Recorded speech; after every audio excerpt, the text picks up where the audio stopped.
Hi everybody, happy Friday everyone. I'm glad to have you back on this video today. And before we dive into today's topic, I just quickly wanted to make a little announcement that you can now join a membership on my YouTube channel in which you can, for only €9.99, join my membership, which contains exclusive content such as more meditations, more weekly posts with tricks on your DPDR and anxiety recovery.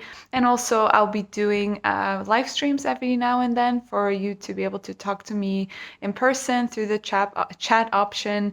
It's also a place where I'll be checking my comments a little bit more because of the work that I do. I don't always have time to do that through my YouTube channel because I get a lot of messages from you guys, and as much as I would love to answer you all, it's difficult for me to do that apart from the one-on-one sessions I have.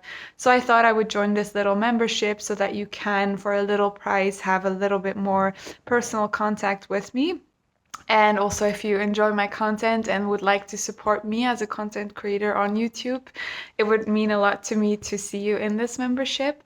So just something little that I wanted to start with. There's a few posts that I already did in there. I'm also going to be sharing a meditation today that I've always wanted to share. So you can join the membership option on my YouTube channel by, if you go to my starting page, there's a little section which says membership, I think, in English.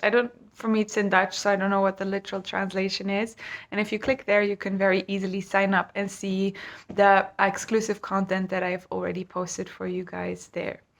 I'll also still be sharing once a week videos on here, so don't have to worry about that. This is just for people who like to see a little extra of me or like to get in touch with me a little bit more personally.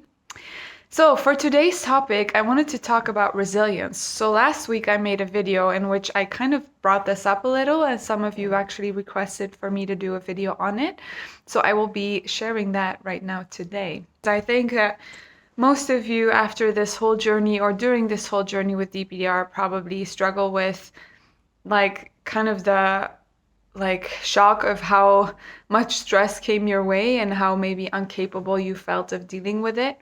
So today I want to give you some tips and little insights that have always helped me with stress resilience and how to really build up your capacity to deal with stress or any kind of struggles that come your way. I kind of want to explain this by using the metaphor of a comfort zone, and how much resilience you have is basically the same as how big your comfort zone is, how much you feel like you can handle, how much you feel comfortable in. And if you feel like you don't have a lot of resilience, your comfort zone is probably very small, which means that anytime something triggers you outside of that comfort zone, it already feels like it's too much for you to handle. And that's really what you have to know. If you want to increase your stress resilience or your resilience in general, what you have to work on is going from the feeling of I can't handle it to the feeling of I can handle anything. And the more you can get to that side of I can handle anything, the more resilient basically you are. So we're going to talk today about how to get there. So there's 3 things you have to know about that specifically.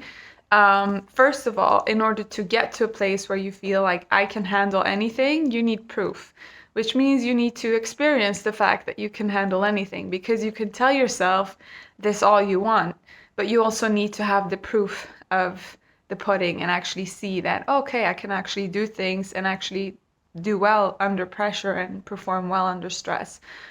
Secondly, and this is something I really wanted to emphasize, is resilience comes when you really embrace your life's challenges, when you see things as happening to you, for you, instead of happening to you. So for example, with your DPDR journey, you could perceive it as something happening to you and you crumbling under stress, but your comfort zone only becomes bigger if you actually have to leave it. And DPDR very much is leaving your comfort zone, especially if you want to recover from it. It's all about facing your fears. And so a lot of people, I think, see their DPDR as something happening to them. And the trick is, start by seeing it as something that is happening for you to actually feel more strong and feel more capable within yourself. And the third point to kind of keep in the back of your mind in this video is that you have to strengthen your overall resilience to handle with any type of stress. And I'll be talking about that a little bit as well. So there's 3 tips that I have for you, 3 general, actual, tangible, practical tools that you can work with. The first one is exposure therapy, or just doing exposure in general. I've talked about this on and off before, but basically there's 3, like exposure is all about leaving your comfort zone and exposing yourself to the things that are outside of your comfort zone that you might not feel comfortable with in the beginning, but learning to feel comfortable with them so that next time you feel like, okay, my comfort zone's a little bit farther expanded. And so the three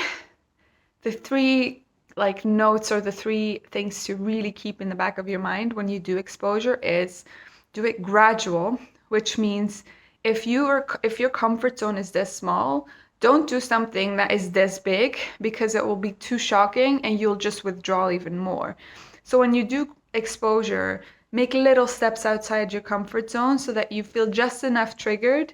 Sorry, my dog is being a little diva over here. But not too triggered that you won't want to do exposure again. So it's about leaving your comfort zone just a little bit. You know, if you're afraid of leaving the house because you're afraid of being too overwhelmed, try going on a little walk first and then build up the exposure gradually. A second point, do it compassionately. If you do exposure, be compassionate with yourself. Guide yourself through it like you would guide a friend that you love through something that they find is scary. If you are punishing yourself, that you're saying, oh, I'm not doing this well enough, I'm not resilient, what am I even doing? Why am I so triggered? Or you're like frightened of yourself, then you're not actually going to reframe the experience. So in making sure that you do exposure well, try being your compassionate guide on that exposure. Talk to yourself with kindness. Be patient and gentle with yourself while doing the exposure. So while you're in the discomfort. So be careful of your self-talk is one little tip that I would give you. So to give an example of something that I used to do, if I was in my DPDR or if I was just feeling overwhelmed in general, I would really start talking to myself very kindly of like, it's okay, you'll get through this, you can do it, I believe in you. Kind of like supporting yourself, but also doing it with a lot of love and kindness.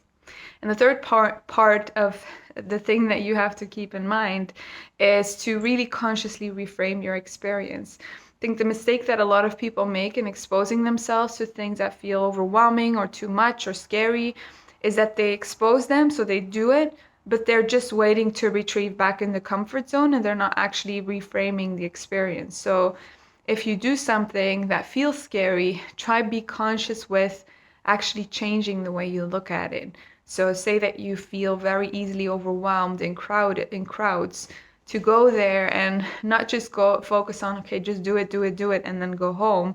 But as you're there, be compassionate with yourself, talk kindly to yourself, and maybe focus on the things that aren't so bad. So say, well, okay, there's a lot of noise, but there's also, a lot of people here that could help me if, something goes wrong, or actually it's nice that people are here together, or actually I can handle the noise, like even if it's loud, I can handle it. So really reframing how you look at the experience.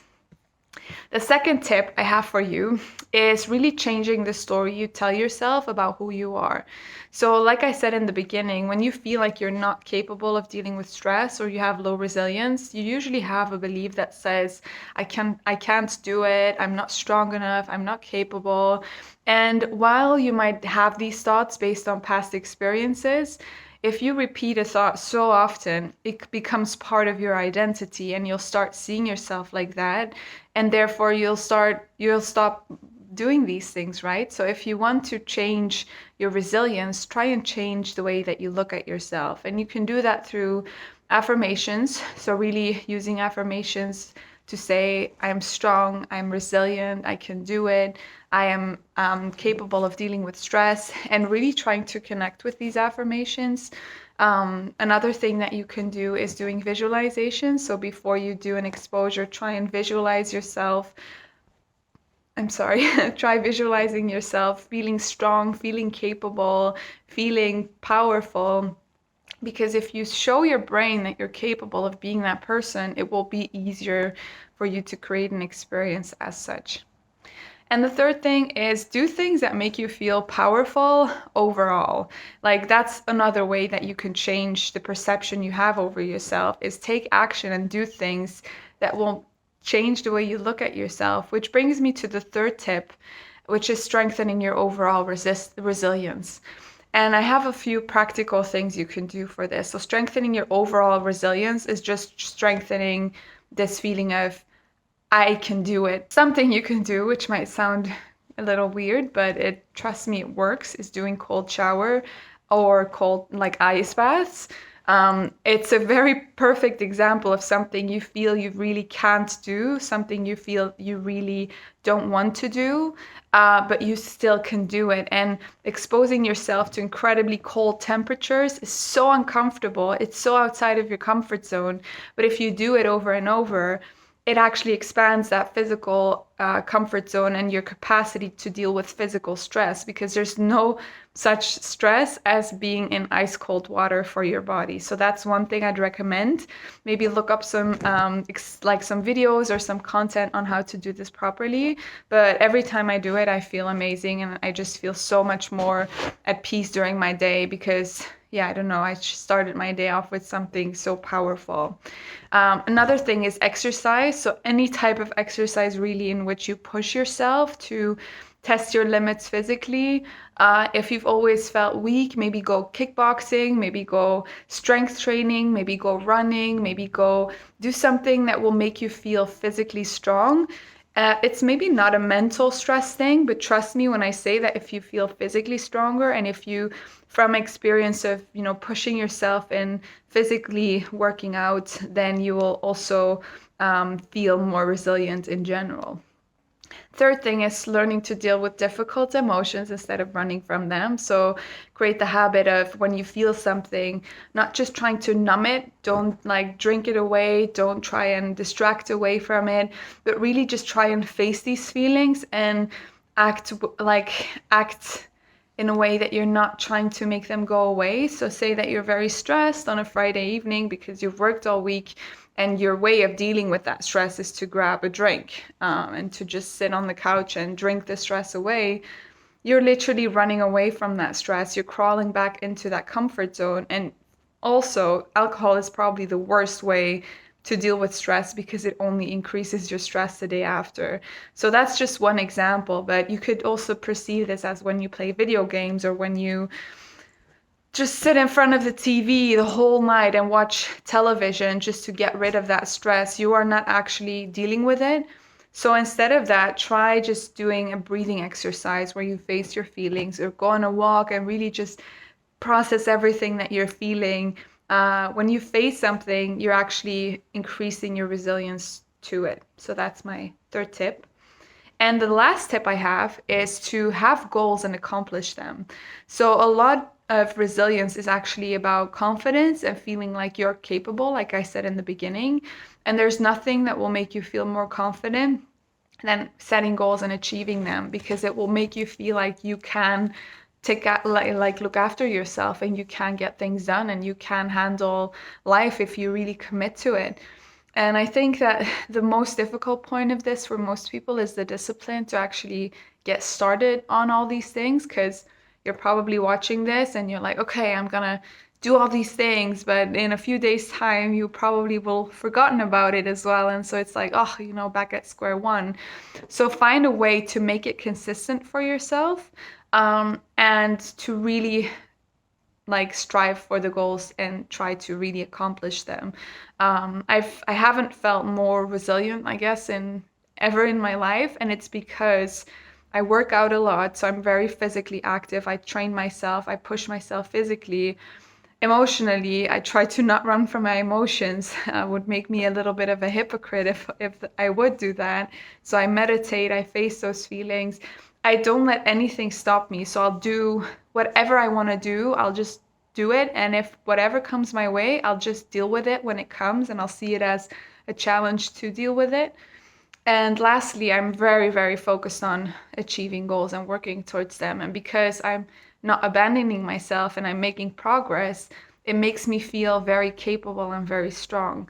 So these are my tips for you. If you are looking for some extra guidance and you're willing to invest in this a little bit for yourself, then I would really advise you to have a look at my confidence course, which is a really good guide if you know that you're not the most disciplined person, if you are looking for some extra tips and guidance and tools on really how to get confident and how to feel more strong and capable within yourself to handle anything. Part of the confidence course is that it comes with step by step, like daily things that you can write down. I make it very easy for you to stay consistent and to build the habit of facing, your goals and your discomforts. And Arturo's coming to say hi. Hello. Are you gonna say hi? Yes. So if you're interested in that and you really want to take this on and not just forget about it in 2 days, you can always have a look at the confidence course. I'll put a link in the description. And as always, I really thank you guys for watching today. I hope this video helped you and I hope you have a lovely weekend. Get started on these tools, and if you have any progress, come back and share it on this video. And I'm gonna snuggle a little bit with Arturo right now and also hopefully see you guys in my membership. I would really love to talk to you there and hopefully see you soon. Bye.